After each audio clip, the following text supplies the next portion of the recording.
Greetings and welcome back to Room 303 and Chats with Emily is what we are calling our conversations with the poetry of Emily Dickinson. We turn now to poem 219, She Sweeps with Many Colored Brooms. We're back to another sunset poem, much like poems 11 and 15. You'll remember the tidy breezes of poem 74. Our assumptions are that you've been following our stuff at learnstrong.net down that left-hand side, Chats with Emily, our playlist. I'm hopeful that you've already worked through our set of introductory comments there. I'm also hopeful that you've worked through the preceding 218 poems. We just finished with poem 218, Is It True, Dear Sue? Now this is a fun poem. It's a bit tongue-in-cheek.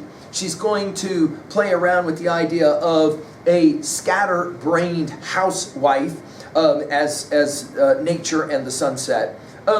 There is a bit of, in some ways, the question of feminine language, as some scholars have called it, the idea of being a housewife. That is to say, of having domestic duties. We know that Emily really struggled with many of that domestic duties. She loved to bake, but a lot of the other stuff took her away from, obviously, the love of writing that she had, and therefore it was kind of a pain for her. Let's enjoy, though, the imagery and the personification here of a housewife who's a little bit scatterbrained in terms of taking care.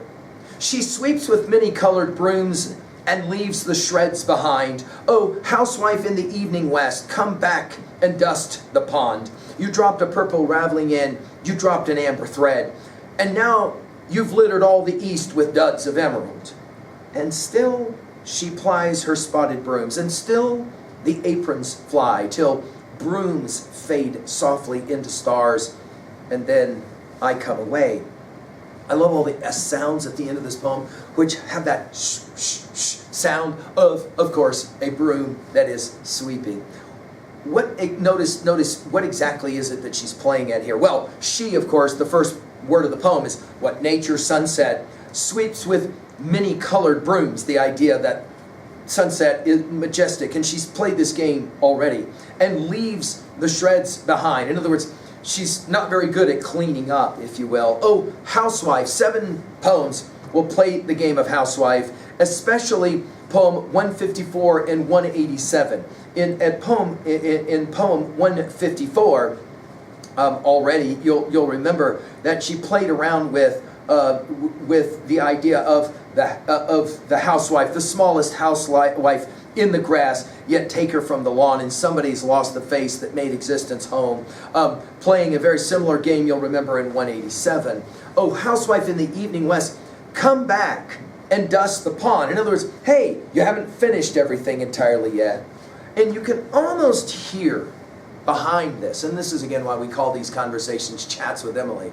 It would be fun to ask Emily, what were the times in your life when you were told to clean something and you had to clean it, but you didn't do a very good job because your heart wasn't in it? Notice here, you dropped a purple raveling in, you dropped an amber thread. In other words, I know you're doing this cleaning project as the nature's housewife, but you're not doing a very good job of it. And now you've littered all the east with duds of emerald. In other words, streaks, if you will.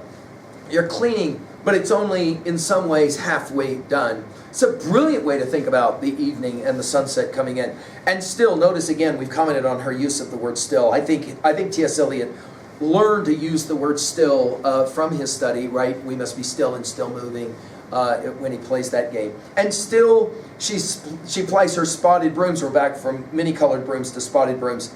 And still, again, hear all these S sounds. The aprons fly till brooms fade softly. I love her use of the word softly here. Brooms fade softly into stars as the sun is going down. And then I come away. Again, all of these S sounds. This is a brilliant little poem to play a game with what's going on with the sunset. At 2a, I think that her argument here is that nature works so brilliantly, casually, so naturally that it's quite compelling the way that it happens. At 2b, well, I love the personification, obviously, in the S sounds, as we said.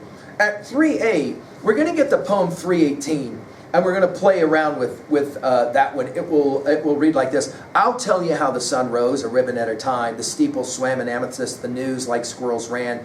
The hills untied their bonnets, the bobolinks begun. Then I said softly to myself, that must have been the sun.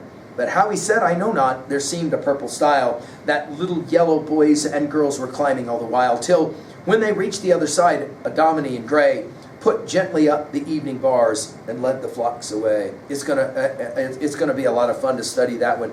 And here in a little bit, we're gonna do poem 228, and we'll play a similar game. Blazing in glory and quenching in purple, leaping like leopards to the sky, then at the feet of the old horizon, laying her spotted face to die, stooping as low as the otter's window, touching the roof and tinting the barn, kissing her bonnet to the meadow, the juggler of day is gone. More of these sunset poems. They're a lot of fun to read.